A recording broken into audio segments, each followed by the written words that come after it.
what's the point of being the best if you're going to get paid like everyone else? Welcome to the Cleaning Up Podcast, Millionaire Secrets of the Home Services Industry, brought to you by me, Ron Holt, CEO and founder of Two Maids and a Mop, America's fastest growing cleaning company. I get a chance to sit down with home service industry pros and other entrepreneurial leaders so they can share their stories, their insight, their experiences. It's so much fun. You're going to learn so much. You're going to be inspired to take your small business into a national brand just like I did. All right, guys, welcome back to another episode of Cleaning Up, Millionaire Secrets of the Home Services Industry. Of course, I'm Ron, CEO and founder of Two Maids and a Mop, 87 locations across the country. Started the business 18 plus years ago when I was only 11 years old. Haha. And so I've been around the block when it comes to home services, and I love talking to other people that have also been around the home services block. And so today we've got one of those folks. Today we've got the MJ, the Michael Jordan of the hotel management industry, Bruce Jordan. Bruce is known for turning failing hotels into successes. And while hotels and homes and yards and backyards and basements, those things may seem very different than a hotel, the guest experience, in my opinion, for a hotel guest is very similar to the homeowner's experience as a customer of one of these home service businesses we talk about. And obviously, the people that we hire to do all these jobs are very similar as well. And so Bruce is here today to talk to us about some of the secrets of his success and how he's turned a lot of failing hotels and, like I said, successes. So Bruce, welcome to our podcast today. Thank you so much for having me. All right. So make sure you take that MJ quote and use it. That is something that I would want someone to call me. So congrats on earning that designation. Thank you. You bet. So I'd love for people to kind of hear your story, your background, and then we'll kind of dive into some of those real life stories of what you've done to help hotels turn their businesses around. But before we do that, tell everybody a little bit about where you came from and how you got in the hotel business in the first place. Well, I'm actually from a small town in New Jersey called Plainfield. And I've been cleaning since I was a little kid. I was always a little hustler. Like I'll be out there, washing cars, raking leaves, shoveling snow during the winter time. And I had a paper route, and I always just had that little hustle in me. But what got me into cleaning was one, when I was younger, our family didn't have a place to stay for about 6 months. So we end up living inside a hotel for 6 months when I was in middle school. And the general manager of that hotel, which was a Howard Johnson in South Plainfield, they had hired me to help them out with like taking out the trash and like cleaning up the little breakfast area and a coffee area and stuff like that. So, they'll give me like $20, $30, a week or whatever, just help them out because they seen the little hustle that I had in me. And unfortunately, I got a little too big for my britches, and I got fired for answering the phone. You hustled too much, huh? Yeah, I hustled a little too much. But after that, one of my neighbors, he had a cleaning business, and I had to be in high school at this time. He had a cleaning business, and during the summertime, he liked to see kids off the street. Like he didn't want to follow that path of like selling drugs and all that other stuff. So he would hire local kids, to help him clean houses and to help him clean commercial buildings. So every summer I would have a job and I was always cleaning, and I didn't realize later on how that would help me out, in my career, the further my career into hotel management. Well, since we can talk shop about cleaning, we've us in the cleaning industry always have some fun war stories. Any fun war stories on your end, cleaning some of those office buildings back in the day? I remember when I had to clean out the radiators. Like they had the radiators on the floor, and they would get so dusty and so dirty that you would have to vacuum all of them out by hand. And this was like a little school. It was like a little kindergarten. So I think I had to be out there on my hands and knees cleaning and vacuuming out radiators for like 10 hours. And I didn't know how bad the dust was. And I have a mask on. I didn't know how bad the dust was until I took off the mask because I had to sneeze. I grabbed a piece of tissue and I sneezed, and it was like just wet dust all inside of the Oh, tissue because it was coming all through my nose and everything else. And that's what I knew. I'm like, all right, yeah, this is gonna be fun. oh gosh, that sounds fun to say the least. That's one way to put it. So you're cleaning, you're doing what it takes, you're hustling. How do you find yourself in the hotel industry eventually? I actually got in the hotel industry by accident. I was about 20 years old and I was a temp. Like they hired me as a temp to do accounts payables in the accounting department. And I went from doing accounts payables to accounts receivables to an income audit. And eventually, within 1 year, I went from being a temp to the manager of that department at the age of 21. Wow, Yeah. you're rising up the ranks pretty quick there. Yeah, I always had a knack for computers and a knack for how things work. So I knew everyone's job. So when you rise up a little too fast and you're a little young, a lot of people like, oh, they threaten you to quit. I'm gonna quit. I'm gonna quit. I'm like, well, I know how to do your job, so it's okay if you want to quit. Like, Or they think you're the owner's kid or something, right? you know. All right. So, what type of experiences did you see in those early days inside the hotel industry? Were some things a little shocking to you? I know when I entered the residential cleaning industry, it was somewhat new to me. Not somewhat, it was very new to me, and everything during those first several months was just shocking. I said, "This is the best way to put it, best word to use." Everything from the people that we were hiring and the lack of motivation and drive to the customers and some of the demands they had and resistance to pricing. The industry and the culture surrounding it just was poor, and so I set out during those early days to try to transform that, and it was a big mountain to climb. Did you see something similar in the hotel business? The biggest discrepancy that I've seen between cleaning residential homes and commercial buildings and cleaning hotels and hotel rooms was the guests. Like the you would never guess like even at a residential home, the clean isn't that bad. Like because it's I guess it's a place that they live. But cleaning a hotel room, you'd be like, "What in the hell? Who the hell was staying here?" Like it was filthy, like it was completely trash, and they're only there for like a day or two. So I'm like, "What is going on? Like, did they have like a whole jungle up in here or something?" Like, Lots of pizza, right? yeah, like just trash everywhere, stains everywhere. I'm like, "How do you do this in 2 days?" It doesn't make any sense. But then I understand because you're in such a closed, confined space for so long that there's you can't put anything anywhere. So you just put it anywhere you can find it, and unfortunately, that's usually the floor. Right. Well, what were your outside of just the cleanliness of the room? What were some of your observations of the hotel industry back in those days? Did you see something that was shocking to you? Especially not only just that, like that it was shocking when it came to the employees. Like the employees are a little different up north than they are in the south.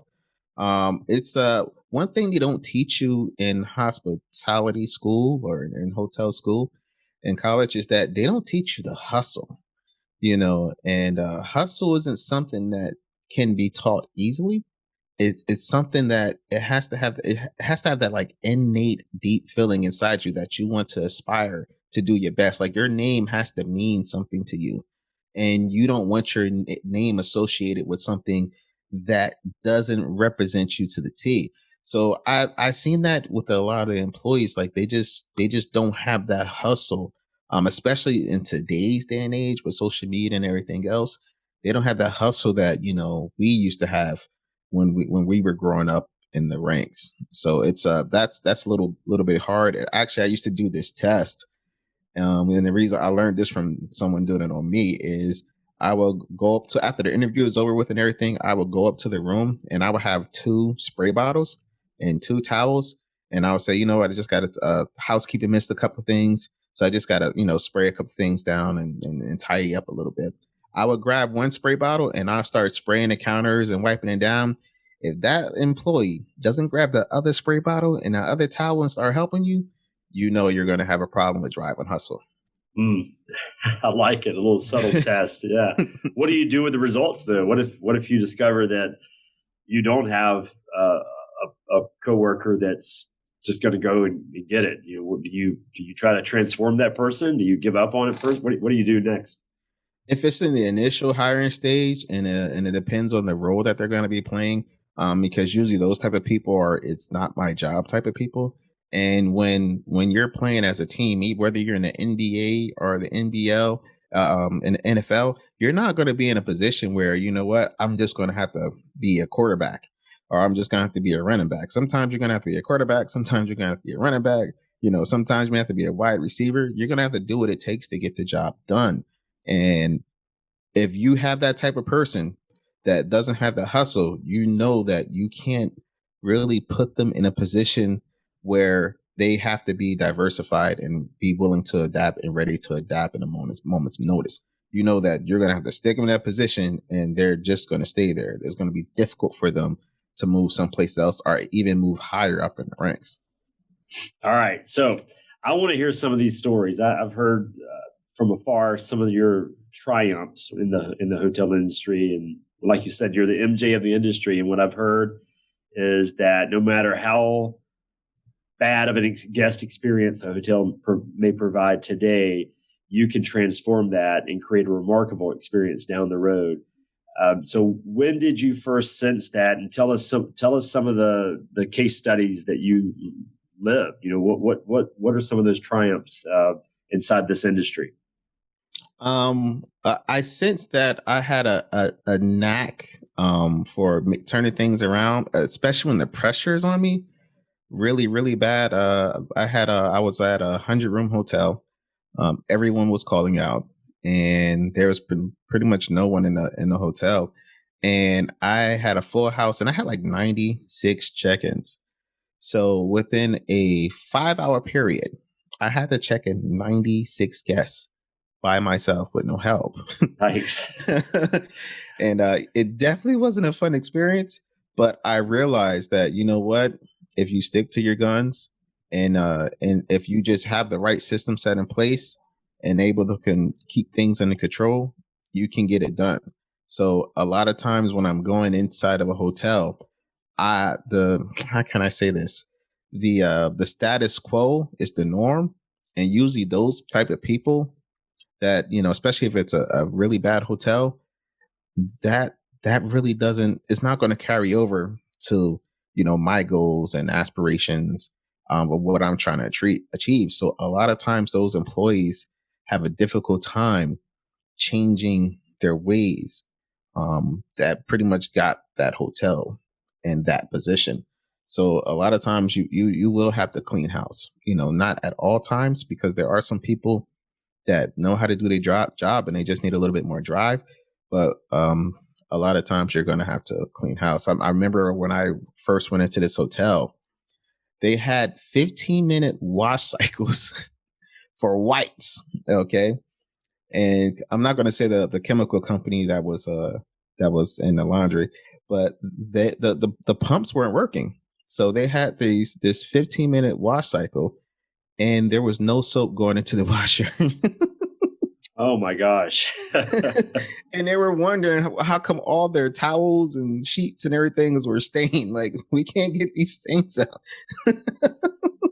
And how that's just going on and on and on until somebody Yeah, asks a question, right? yeah, yeah.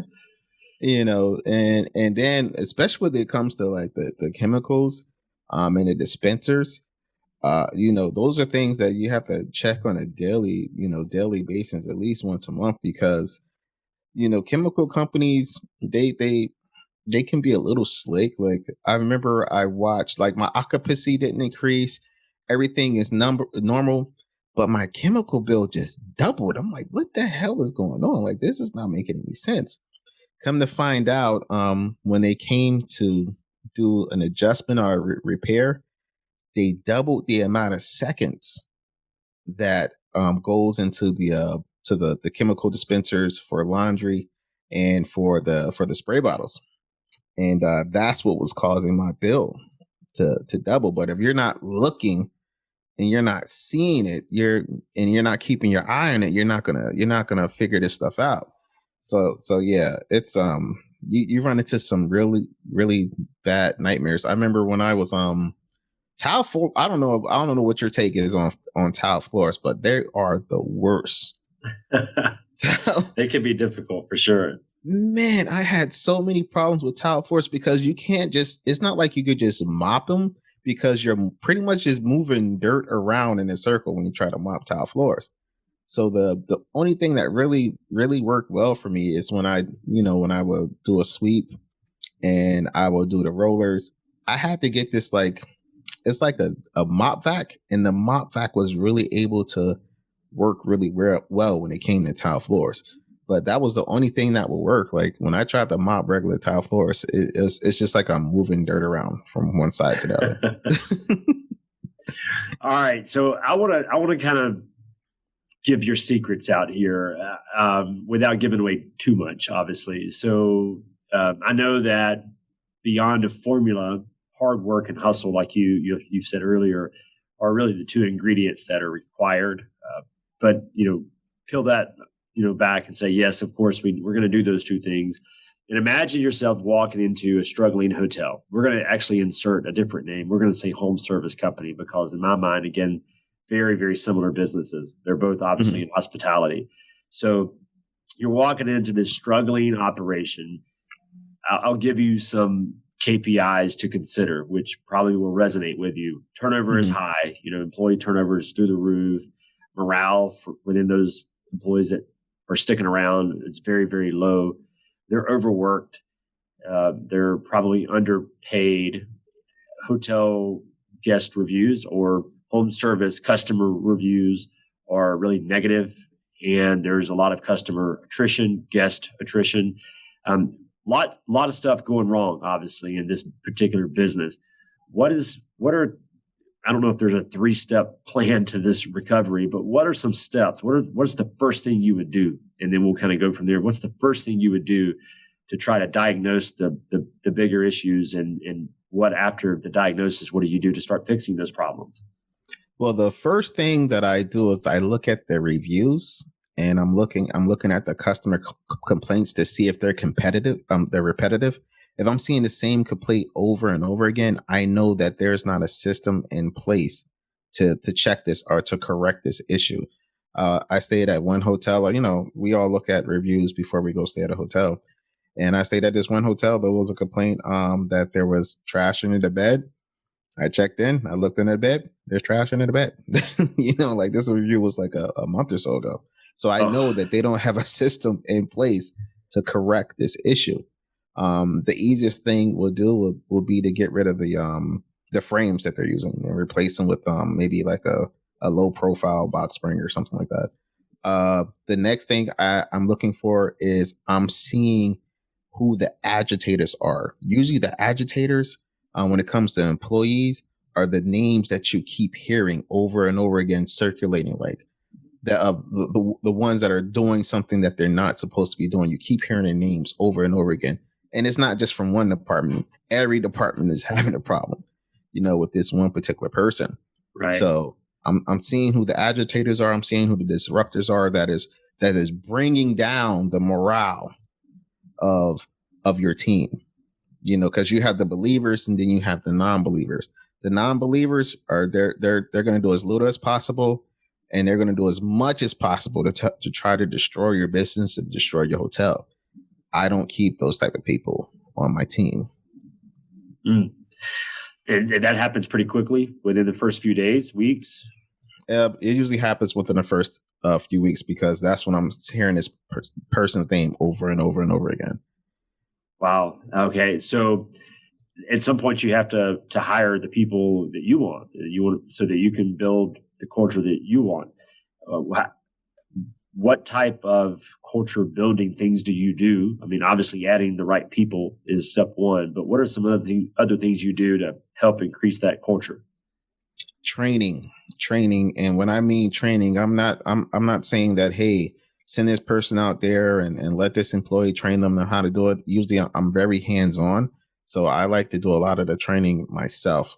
If I'm not doing the training myself, I want to make sure that me and the manager of that department is on the same page across the board before I release the training responsibility to that individual.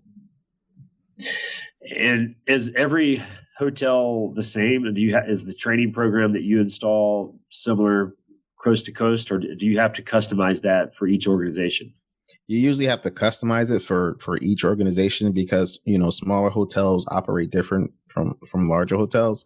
And then of course, like a limited service hotel will be something very different from a luxury hotel. So you have to customize them for each and every single property. Yep. Yep. And so how do you know I'm just intrigued now, like, how do you know when things are going right? Is there a number that you look at? Is there just an attitude, a personality that you start feeling across the business? What are some signs of recovery? Well, one thing we're all familiar with is we're all familiar with illusionists. And those are the people that will, make everything seem all good, but in reality, the results are telling a different story. And, one thing my father always said is that people lie, but results don't lie. So, so when I'm getting the feedback that I need to see from the guests and the reviews at the front desk, I know that everything is clicking together, everything is working. But when I'm getting the same results that I had, within the first week of me getting there, I know that there's some chinks in the chain that I need to adjust. All right. And so how long is this? Is there a certain time frame? Do you get this done in a year? Do you get this done in 3 months? What's typical for you? It really depends on how bad the property is. If the property is so bad, it may take me a couple of months because of the operations and major maintenance issues. It may take a couple of months to get things down packed. But if the property is just standard and just need like some quick adjustment, it can take anywhere from 2 weeks to a month. Well, that's encouraging because I know that there's at least one, probably more than one listener right now who owns a home service business, maybe even a hotel, and they're struggling. And they've been struggling for a long time, maybe years, and they're contemplating quitting, which to me is the worst word you could ever use in the dictionary. But that's something that's real for some people that have had just perpetual failure.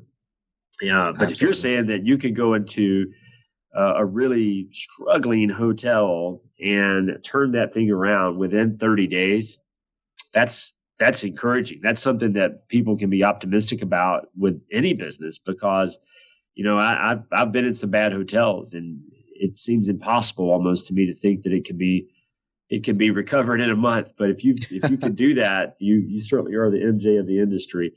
But there's other people that can do it. Nothing, everything you've talked about here there's nothing here that's revolutionary or rocket science. Like you said, it's really boils down to just working your tail off and caring more than the next guy or gal. And so that's where it starts. All the other systems and processes inside the business can come afterwards. You can even make some bad decisions, but as long as there's hard work and hustle, that takes you a long way. Absolutely. I think I used to work from 7 in the morning to 11, 12 at night for the first 2-3 months that I was at the property 7 days a week. I didn't get days off. There is no calling out sick. You gotta make this work. You gotta make it happen. I remember there was one review. I had got a call from a room and they said their refrigerator wasn't working. It was like 12 o'clock at night. And I just happened to be there. So I went in and delivered another refrigerator to the room myself. And the guy left that in the review. He was like, yeah, it was weird. Like, you would never expect anyone to deliver a refrigerator at 12 o'clock at night. That is strange. They really needed cold sodas, huh? All right. So, look, we got to talk about the elephant in the room. In the hospitality industry, the consumer services industry, hiring has never been more difficult than it is right now. Across the country, you can't find a region that's living high. Everyone's really struggling to find people and keep people. It's really been a problem for a long time, but again, I think it's probably worse now than ever before. And so everyone's on the edge of their seats, because everyone wants that magic potion that solves it all. Is there a magic potion? Number one question, and two, what do we do? How do we fix some of these problems that we're experiencing across the industry right now?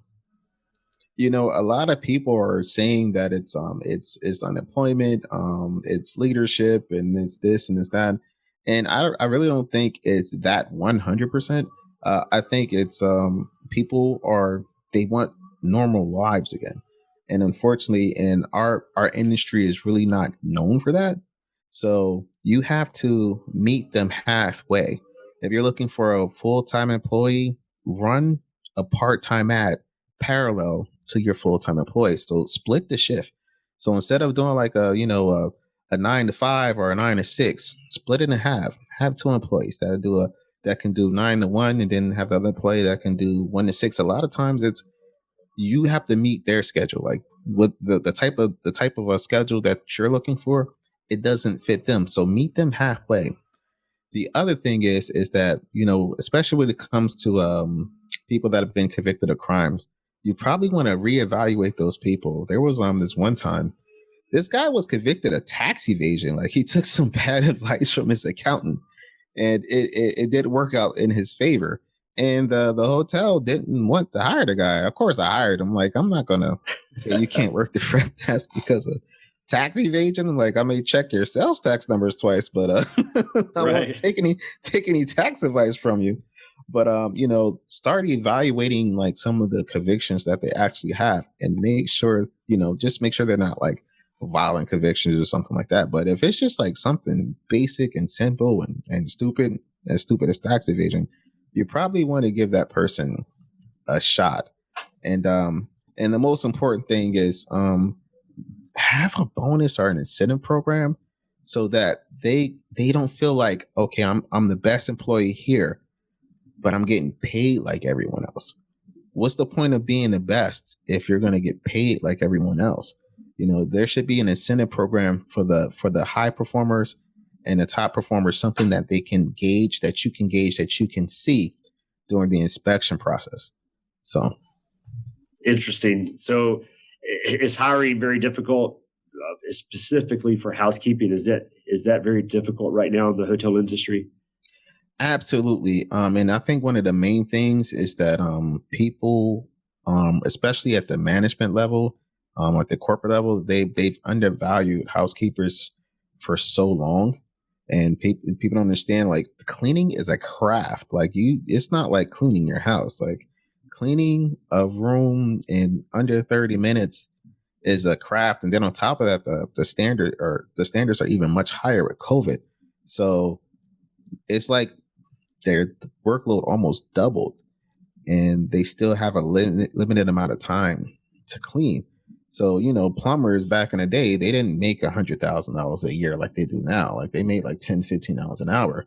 The industry seeing that less plumbers was coming through the pipeline, so they increased the incentive. So now plumbers are making anywhere from 60 to $100,000 an hour. Same thing with carpenters, and housekeeping is right in line with those types of crafts. So you have to find a way to compensate the employees, not necessarily at that level, but give them something comparable. Because if a housekeeper makes $25 in New York to do the same job that they do down here in Orlando for $10 an hour, so what's the difference between that housekeeper in New York and the housekeeper down here in Orlando? And again, it's all about the incentive program. Mm. And on top of all that, housekeeping in general is fairly invisible. And so the measurement from a customer's experience is solely on the quality of the work. If there's any imperfection, it's bad, right? And so you Mhm. don't have that personal relationship. Even at the front desk, you've got a live person in front of you. A bright smile could change everything. You can't do that in housekeeping. There's not a ton of personal interactions, even on the consumer service side, COVID changed a few things, and there's more people home now than there used to be. But even when people are home, we're supposed to be quiet and invisible. We're not supposed to necessarily. Not everybody is this way, but a lot of people work from home, and so they can't be bothered. And so while we're physically in their space, we're kind of still invisible. So it's a hard business to shine. Not pardon the pun here, because you're not supposed to be visible, unfortunately. One of the main things I really hated about cleaning homes when I was younger is that everything that was missing inside the house got blamed on us, and then they'll find it like a week later. Right, right. It always happens that way. And they don't tell you that they find it. Like someone had lost the wedding ring and was like, "Oh no, it had to be the housekeeping staff. I don't know what they did with it." And then a week later, you see the wedding ring on their ring, like on their finger. Like, hold up, I thought you lost that. Like, yeah, oh, I found it. I'm like, yeah, you didn't want to tell us. Right. Well, Bruce, I've got just a couple more questions for you. I love hearing all these recovery stories, and so I'm going to keep pressing you here. You don't have to name the hotel, but go back in your mental Rolodex of all the hotel recoveries that you've lived through, and tell us like the worst case scenario you can remember and what the end result was. Try to truncate the story into 2 or 3 minutes, but tell us how that all went down. Oh man. I remember that I was at this hotel that had a serious roach issue. And roach, it's kind of weird because when people see an ant, they're like, "Oh, it's just an ant." But when they see a roach, I'm like, it's still a bug. Like, it's pretty, you know what I mean? Like, it's a bigger bug. Yeah. Yeah, like ants are acceptable, but roaches, like, oh no, we got to get out of here. And I remember I had to literally close off floor by floor to exterminate the whole floor. And of course, the worst thing you could do with roach problems is spray.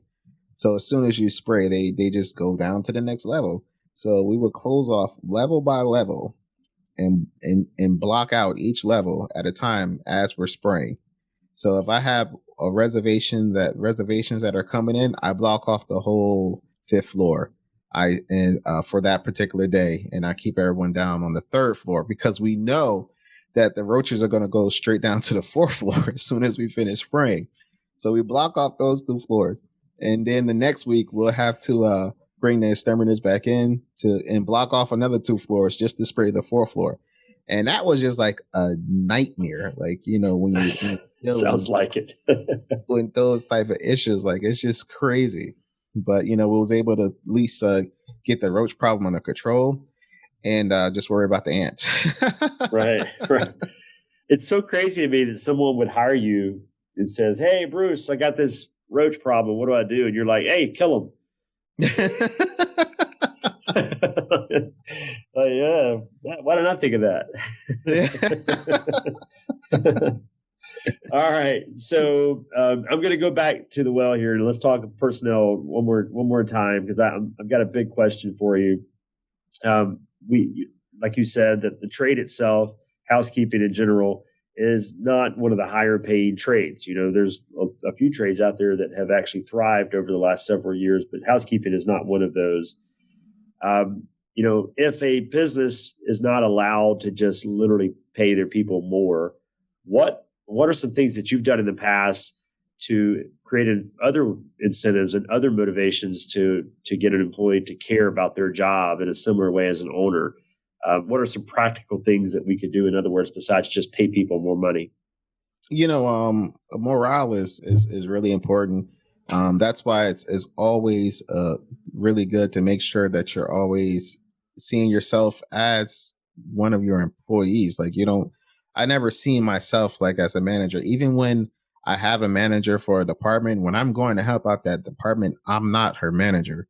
I'm not his manager. I'm there. I'm working for them. I'm their employee, especially when we're short staffed. So, making sure that I'm hanging out with them so they can see we're all on the same team. Only difference between the coach and the player is that, he's just writing out the plays. At the end of the day, they still have to practice all those plays together. So, make sure that you have that one of a kind relationship with your employees to let them know that, hey, you know what, no matter what, I'm going to make sure you're taken care of. Allow tipping. A lot of the people don't realize how much of a difference this really makes when it comes to tips. I had actually went through this recently. I had went to a hotel management company because we have a product called We Tip Hotels that allow you to tip. You allow guests to tip the housekeepers, and the management company was like, "Yeah, it's a great idea. I love it, but there's nothing in it for us, so we're not going to do it." So the hotel wanted a portion of the housekeeper's tips. Can you imagine? Can you imagine like a server's like, oh yeah, you know what? I'm going to give a portion of my tips to the owner of the restaurant. Like, and then you wonder why, like, you're in this crisis because the employees know that you don't care about them. And if you allow tips and allow employees to get other incentives and promote it, then they will see that, okay, this person really cares about me. They care about my craft. They care about my work. I'm well respected. They're less likely to leave. But when you show them that, you know what, you're just another number.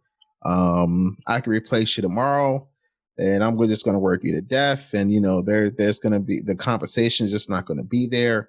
Whether it's out of my pocket or someplace else, then of course they're not going to want to come back. Well, I've loved everything I've heard today, and I don't want to devalue everything you said, but it's not rocket science. What I've learned today is you work hard, you care, you give when you go into a business, whether it's a hotel or a consumer service based business, you pull out the bad seeds, you insert the right people, you build the right kind of culture, you work alongside your people, you show them. You lead by example, and then you do that on a consistent basis. And it really doesn't take that long. A lot of people think, gosh, I've got to roll up my sleeves and I got to work harder than I've ever worked for the next 12 months of my life in order to save this business.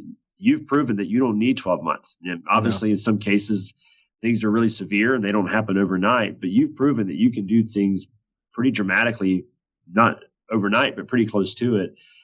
Which is the best news of all, for anyone out there that's trying to figure out a way to just take their business to the next level, have some confidence that a little bit of hard work and hustle and care can get you there. And again, like I said earlier, I think even bad decisions can be overcome with some hard work and hustle. So Bruce, thank you for providing all the insight. I can't believe, we didn't talk about all these hotels, but Bruce has saved the life of many, many hotels across this country, from California to Florida and to New England. And it's a pretty cool track record you have, and you truly are the Michael Jordan of this industry. And I'm proud to know you and proud to be able to have a chance to talk with you today. Is for anyone out there that wants to talk more with you, what can they do to connect with you? They can email me at Bruce at hotelguestmanagement.com. They can also watch us on YouTube. We have a show called Hotel Management Do's and Don'ts, and that YouTube channel is called Hotel Guest Management. They can get directly there if they just go to hotelyoutube.com.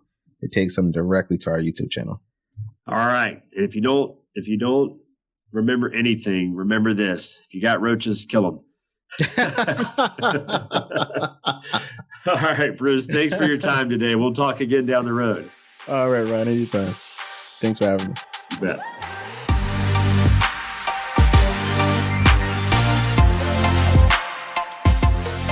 Hey guys, Beth Lovett in Business Development. If you enjoyed this episode, then please share with your friends, and don't forget to tune in to the next episode of Cleaning Up. Have you ever wondered if you wanted to be in business for yourself?